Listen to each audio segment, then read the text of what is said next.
Hello everyone, we've made it all the way around to quadrant number 3. This is unworkable action and experiential avoidance. Both of these work together in quadrants 2 and 3 as clients begin to experience the cognitive fusion in quadrant number 2 as they get hooked with those uncomfortable, difficult, and challenging thoughts and begin to fight against them and try and unhook themselves and become unstuck from those thoughts as well as emotions.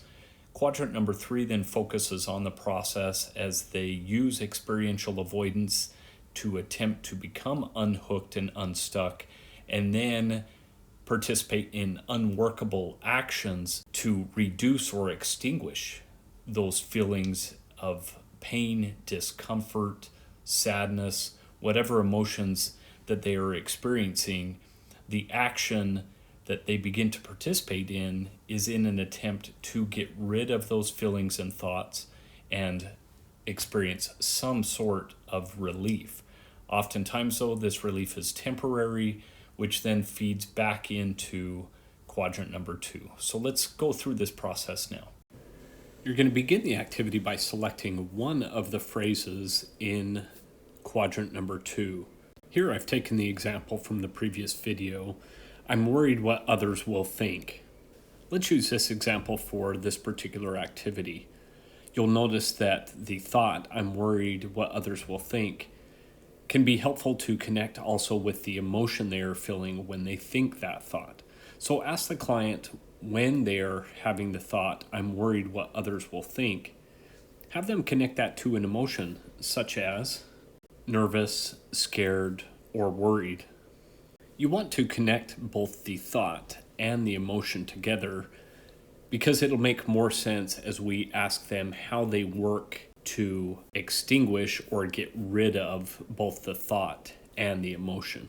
The next question you're going to ask them then is what they do when they think the thought, I'm worried about what others think, and they begin to feel nervous, scared, or worried. You're then going to draw an arrow up to quadrant number 3, depending on the answer that they give. You may need to prompt them a little bit as far as what they do or what action they take when they feel nervous, scared, or worried. You'll find that they may give you 1, 2, or even more actions that they take when they begin to have these thoughts and feelings. Go ahead and make that list in quadrant number 3. In this case, you'll see that the client said the action that they take is usually to stay at home or they avoid the situation. It's important at this point to validate their response in the sense that this is what they have normally found to help reduce the intensity of those feelings as well as to cope with those thoughts. So let them know that you understand that this sounds like a natural way that they've found to help them cope with those thoughts and feelings.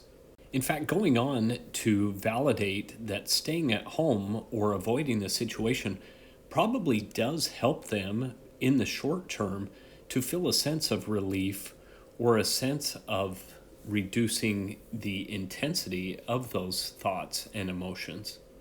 This can help clients feel some sense of normalization, that what they've been doing has some relief. However, you're going to explain here shortly what this creates in the long run. Sometimes I'll even go on to ask the clients if staying at home or avoiding the situation does provide a sense of relief in the short term. Having them acknowledge that yes, it does, again, provides some sense of validation and acknowledges that there is some purpose that has been served by choosing this particular behavior. At this point, you're going to gently let them know the relief that has been provided is short term, and you're going to begin to explain how once the relief wears off, how that feeds into further thoughts and emotions.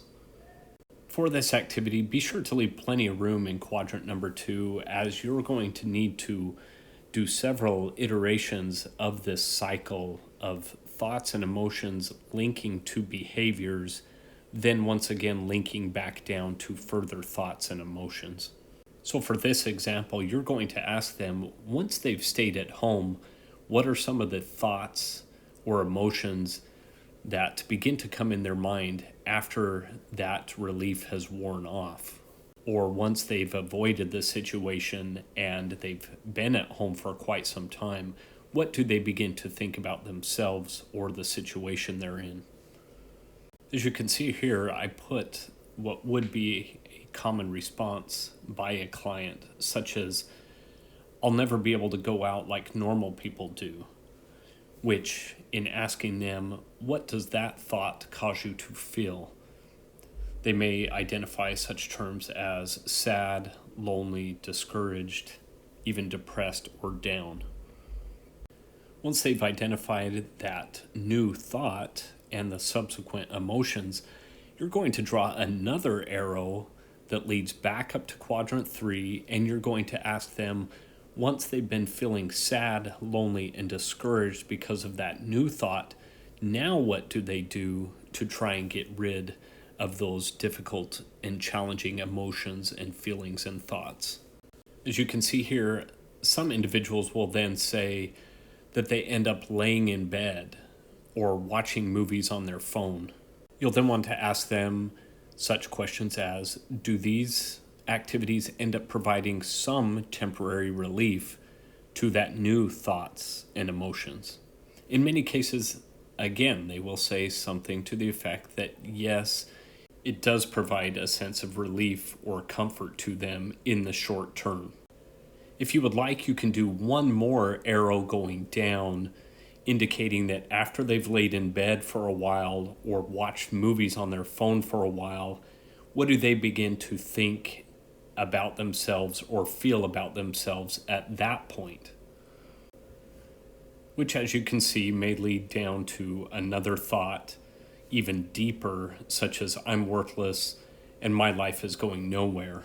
At this point, the discussion is going to take a very heavy and oftentimes kind of negative or depressive tone as you discuss the relationship between quadrants 2 and 3, simply because clients begin to realize the years and years worth of patterns that they've fallen into in an attempt to resolve their thoughts and emotions and the behaviors they become stuck in. This is important to return to the middle of the matrix to remind them that we are looking at this in a very non-judgmental, observing stance in the present moment, that we need to be aware that we are looking at this in a way that is helping to teach us and instruct us as a roadmap of how to improve our lives and break the cycle that has been occurring for what has been likely many years. In most of my experiences, there is usually kind of a aha moment for most clients as they begin to see how this cycle plays out, that one thought leads to their emotions, which leads to their behaviors that they've attempted to do to escape those thoughts and emotions, and that eventually those behaviors wear off and lead to further thoughts and emotions, which return to drive them back up to do other behaviors in an attempt to get rid of those further thoughts and emotions. And round it goes. For many clients, this is the first time that they've really looked at and established a pattern between thoughts, emotions, and behaviors. For those of us in the clinical realm, much of this comes naturally. But again, for many clients, this is the first time that they've been in a very observing stance, and to see it visually play out in front of them can be a very powerful moment. The inevitable question at this point is, now that we've established this connection between quadrant number 2 and quadrant number 3, where do we go from here?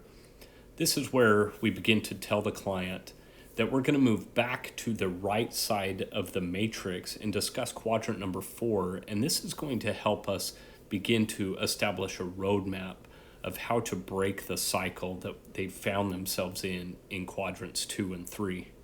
From a logistical standpoint, Getting to quadrants 2 and 3 and processing all of this material might take quite some time. If you get finished with quadrant 3 and the time is running out, it's best that you let the client know that you will pick up the rest of the discussion at the next session, where you can then move over to quadrant 4. There's no sense in rushing to quadrant 4 at this point, only to give it a half measure of discussion. Quadrant 4 is one of the most important aspects of ACT therapy, as it begins to discuss what committed action is and how it works in the lives of individuals.